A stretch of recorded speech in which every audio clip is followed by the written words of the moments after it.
What is going on, guys? The regular season is over. The dust has settled and all of those possible Week 17 playoff scenarios have sorted themselves out. It's now time to sit back and enjoy as the 14 remaining teams battle it out for the title of Super Bowl 55 champions. We decided to continue our power rankings into the playoffs, but seeing as how there's no sense in ranking the teams who are out. You wasted one of your years. I'm sorry. You should have 11 wins.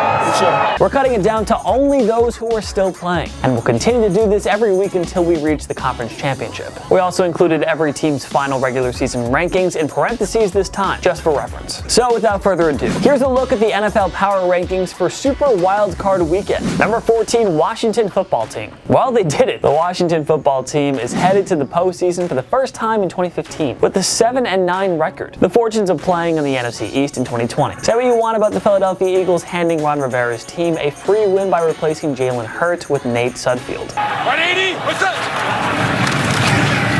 Sudfeld. Looking. Oh, what is that? That's not Washington's concern. Washington was a feel-good story throughout this year. Rivera coached while fighting cancer. Quarterback Alex Smith returned to the field 2 years after suffering a gruesome, life-threatening leg fracture, led by a fierce front seven on defense, and Terry McLaurin and Antonio Gibson on offense. Washington claimed victories in 7 of their final 9 games to win the division. By far the biggest surprise team of 2020. Many folks are just going to pencil in a loss to Tom Brady's Bucs on Saturday, but not so fast. Not so fast, midget! Not so fast! Washington did beat a previously undefeated Pittsburgh Steelers team on the road this year. No doubt their defense can give Brady and company some trouble. And hey, the 2010 Seattle Seahawks and the 2014 Carolina Panthers, the last 2 teams with losing records to make the playoffs, wound up winning their wild card round matchups. Just something to think about. Number 13, Chicago Bears. The Bears lost to the arch-rival Green Bay Packers on Sunday, but it didn't matter. The Arizona Cardinals' road loss to the Los Angeles Rams helped the Bears clinch their second playoff appearance in 3 seasons. Yes, the Bears got lucky that the Cardinals collapsed. Yes, they benefited from a soft schedule over the second half, but at the end of the day, Mitch Trubisky elevated his play when it mattered most, and the Bears defense held down the fort to likely save the jobs of GM Ryan Pace and head coach Matt Nagy. The Bears have a brutally tough wildcard matchup against Drew Brees and the New Orleans Saints on Sunday, but anything else they do from here is gravy. Simply getting into the playoffs after they look completely done for is a cause for celebration. Number 12, Los Angeles Rams. Massive credit to Sean McVay and backup John Wolford. No Jared Goff? No problem. McVay devised a strategic game plan to make life easier for Wolford, who completed 22 passes for 231 yards against Arizona to help the Rams clinch. They're in the postseason for the 3rd time in 4 years. Up next, a wild card showdown with the NFC West rival Seattle Seahawks. Can the Rams really take down Russell Wilson and company if Goff isn't good to go? It's a tall task, but we've seen crazier things happen. For now, the Rams just ought to be happy they managed to sneak in. Phenomenal turnaround from this team after missing the playoffs a year ago. Number 11, Cleveland Browns.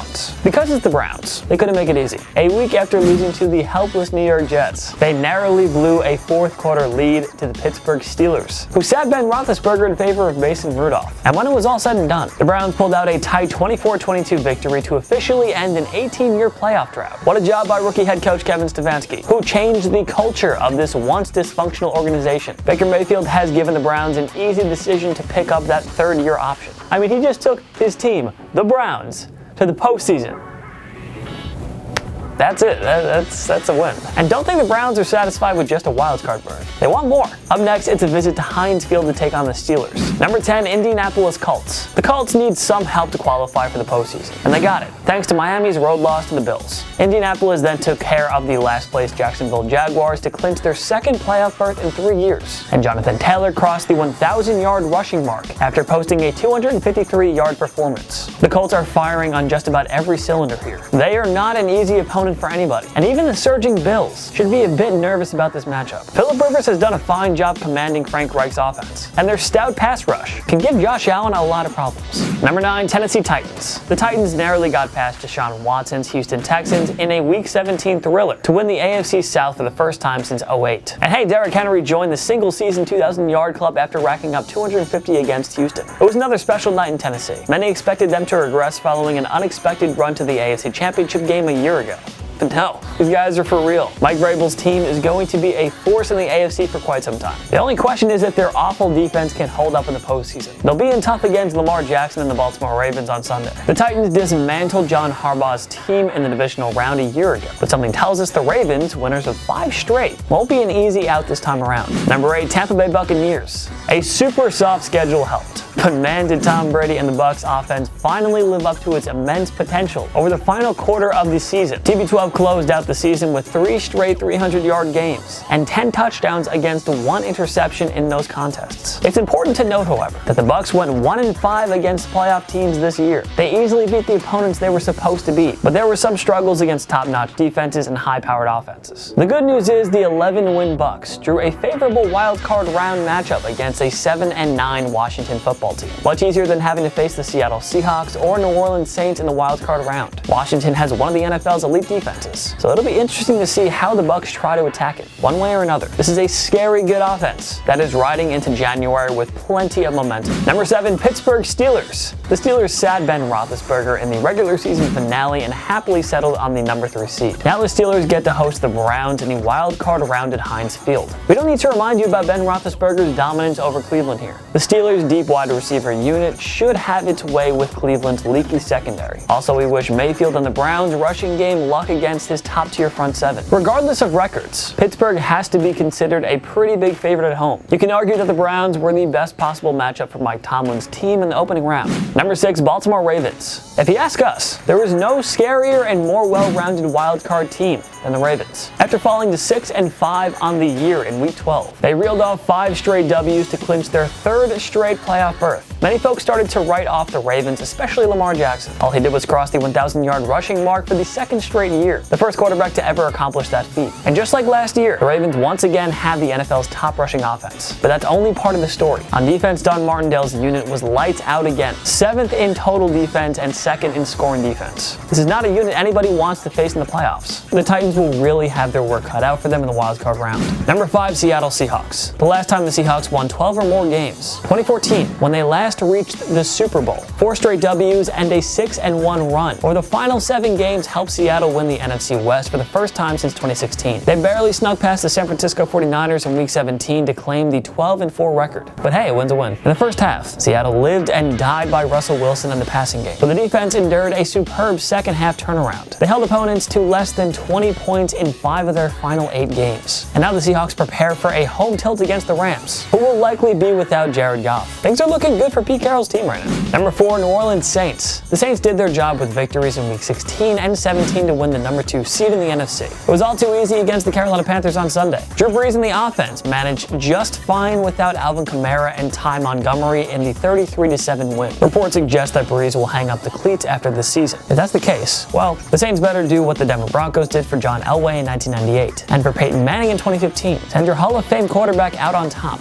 as a champion. The quest to Super Bowl number 2 begins for Brees and company with a home contest against the Bears on Sunday. Number 3, Green Bay Packers. The Packers beat the Bears to clinch the top spot in the NFC and first-round bye, but it wasn't pretty. They were locked in a 1-score contest with their mediocre division rivals heading into the 4th quarter, and now they'll have to endure a playoff run without one of their best players, offensive lineman David Bakhtiari. That's why they were bumped down a spot in our rankings, despite the victory. Still, this is a very dangerous team, a team that no one wants to see in the postseason. Devontae Adams, Aaron Jones, Jair Alexander, and then there's some guy named Aaron Rodgers. They were the best team in the NFC this season, and that means the road to the Super Bowl runs through Lambeau. It also means the Packers will get to host the lowest seeded remaining team in the divisional round, either the Bears, Rams, Bucks, or Washington. This team is set up perfectly for a run to the big game. Now they just have to make the most of it. Number 2, Buffalo Bills. The Bills played spoiler and pummeled the Miami Dolphins in Week 17 to clinch the number 2 seed, as well as the team's first 13-win season since 1991. In other words, it was kinda sorta a pretty good regular season in Buffalo. The Bills are by far the biggest threat to the Kansas City Chiefs in the AFC. All it takes is 2 victories at home to reach the AFC Championship game. Easier said than done, of course. MVP candidate Josh Allen will be tested by the Colts' resilient pass rush on wildcard weekend. The Bills' run D, which allowed 119.6 yards per game game in the regular season, while also being tough against Jonathan Taylor and the Colts' powerful ground game. In other words, this game should be much closer than you think.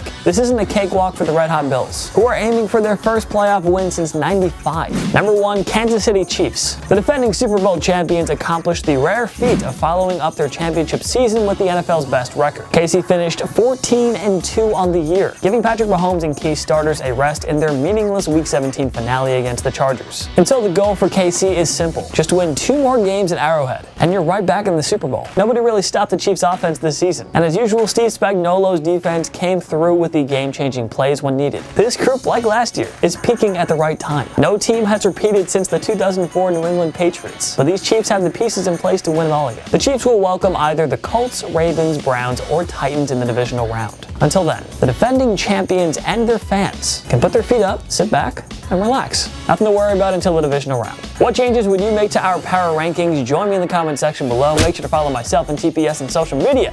Post great content all the time. Instagram, Twitter, TikTok, YouTube. We're on everything. Go find us. Go subscribe.